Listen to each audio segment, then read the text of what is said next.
Assalamualaikum warahmatullahi wabarakatuh.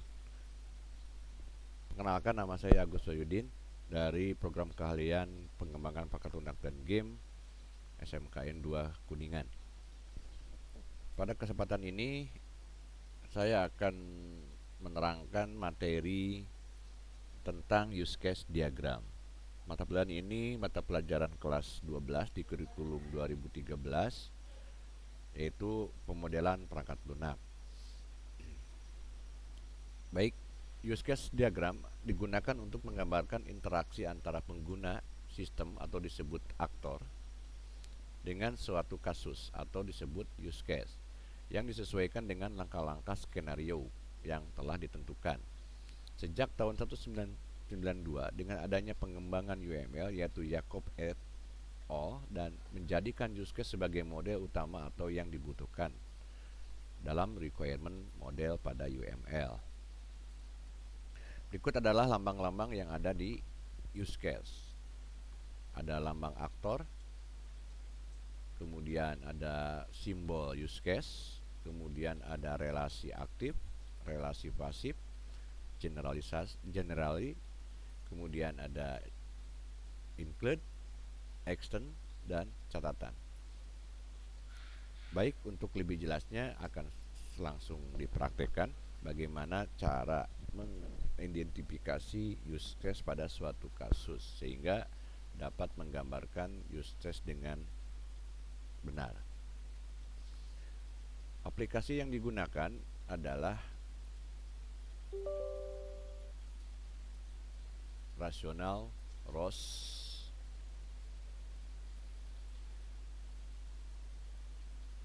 Baik, kita mulai. Yang pertama, setelah dipilih aplikasi rasional ROS, pertama kali adalah yang dipilih di POM new model ini adalah rasional unified process. Kemudian pilih OK, dibesarkan. Ini adalah jendela tampilan awal dari rasional ROS. Boleh ini ditutup aja dulu. Kita fokus ke sebelah kiri, jendela sebelah kiri. Ada folder namanya use case, logic view, component view, development view. Kita fokus ke use case view. Cara membuat use case adalah dengan cara pilih use case view, kemudian double klik kanan, kemudian pilih new, kemudian pilih use case diagram. Untuk menambah pemahaman, kita akan contohkan membuat sebuah use case yaitu transaksi di mesin ATM. Kita kasih nama use case ATM, enter, kemudian baru kita double klik sehingga akan muncul simbol-simbol use case diagram. Baik, kita besarkan. Pada tahap pertama dalam pembuatan use case sebuah aplikasi adalah mengidentifikasi atau menentukan siapa pengguna sistemnya, yaitu disebut dengan aktor. Untuk di aplikasi di transaksi di ATM, tentunya aktor yang terlibat adalah, maksudnya aktor utama yang terlibat adalah nasabah. Oleh karena itu kita akan membuat aktor dengan nama nasabah. Caranya adalah pilih simbol aktor, klik satu kali, lepas, kemudian tempatkan di lembar, klik. Langsung diketik nama aktornya yaitu nasabah. Oke. Boleh digeser posisinya. Aktor utama harus ada di sebelah kiri. Baik, sekarang adalah kita harus membuat use case. Artinya kita harus menganalisis dan mengidentifikasi apa saja use case-nya. Saya ulangi, use case itu adalah fungsi atau fitur dari sebuah aplikasi yang akan kita buat. Boleh juga dibilang adalah kemampuan aplikasi bisa melayani pengguna. Contohnya di ATM. Kalau ada pertanyaan, sejak kapan ATM bekerja? Jawabannya pasti sejak memasukkan kartu ATM. Oleh karena itu, memasukkan kartu ATM adalah use case. Artinya, bukan memasukkannya, tetapi ATM akan mulai merespon setelah ada terdeteksi pembacaan data di dalam kartu. Artinya seperti itu. Oke, kita pilih use case, klik. Kemudian kita masukkan, beri nama use case-nya adalah masukkan kartu ATM. ATM. Bapak ingatkan lagi bahwa pembuatan penamaan use case adalah kata kerja, yaitu minimum 2 kata. Berikutnya adalah use case apalagi yang ada di ATM. Setelah memasukkan kartu ATM, sistem akan membaca kartu tersebut dan kemudian akan biasanya akan menampilkan notifikasi atau harus memasukkan PIN untuk keamanan. Jadi kita beri nama use case kedua ini adalah masukkan PIN. Oke.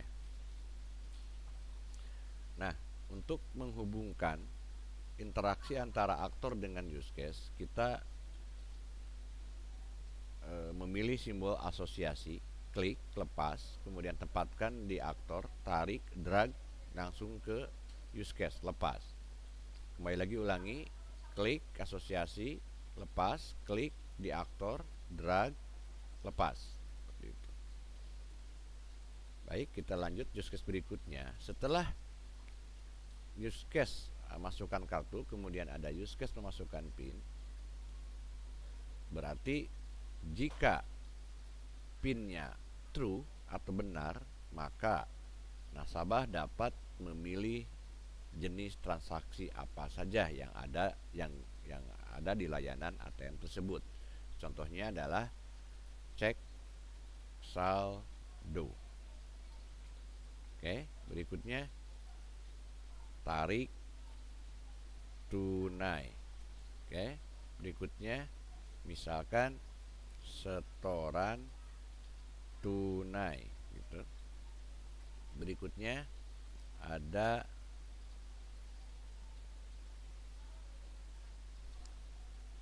pembayaran tagihan. Nah, dalam hal ini tagihan apa saja? Listrik, token, dan lain-lain. Air. Sama tadi prosesnya, kita pilih interaksinya dengan asosiasi, cek saldo, kemudian tarik tunai, kemudian setoran tunai, kemudian ke pembayaran tagihan. Oke.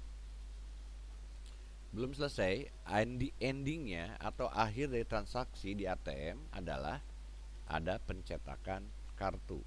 Bukan kartu, maaf, struk. Cetak struk. Oke. Ya. Sudah use case-nya. Artinya use case itu kata kuncinya adalah apa? Apa yang bisa dilakukan sistem? Kan ada pertanyaan, bagaimananya atau caranya dari mana? Bagaimananya atau caranya ada tahap berikutnya, yaitu pembuatan skenario. Skenario use case. Baik, berikutnya adalah aktor. Sudah diterangkan sebelumnya bahwa aktor bukan hanya berlaku untuk yang mewakili objek orang, ya, manusia, kita, seperti itu. Tapi juga bisa juga mesin atau sistemnya. Artinya transaksi di ATM ada aksi aktor dari aktor nasabah, kemudian direspon oleh mesin. Kita buat satu aktor namanya, bukan mesin ya, namanya sistem ATM. Nah, dengan adanya sistem ini, lewat hardware bisa saling berinteraksi. Oke, sama, berarti begitu masukkan kartu mesin akan merespon aplikasinya ya. Kemudian sistemnya juga merespon. Begitu Anda mau hanya cek saldo, merespon juga boleh. Langsung cetak struk boleh, tarik tunai, kemudian setoran tunai, kemudian pembayaran tagihan juga, dan cetak struk. Ingat, usahakan jangan ada yang bertabrakan ya. Oke. Oke. Nah, kurang lebih seperti ini. Ini adalah use case diagram. Baik. Untuk materi kali ini dicukupkan dulu sampai materi use case. Selanjutnya kita akan membahas lebih dalam tentang use case ini dengan memberikan contoh-contoh yang lain yang realistis, yaitu dengan varian-variannya, yaitu include dan extend ya. Sebelum ditutup, perlu diingatkan bahwa use case adalah pemodelan use case bukan berbasis menu, tapi berbasis fungsi. Baik, terima kasih atas perhatiannya. Saya akhiri. Wabillahi taufiq wal hidayah. Wassalamualaikum warahmatullahi wabarakatuh.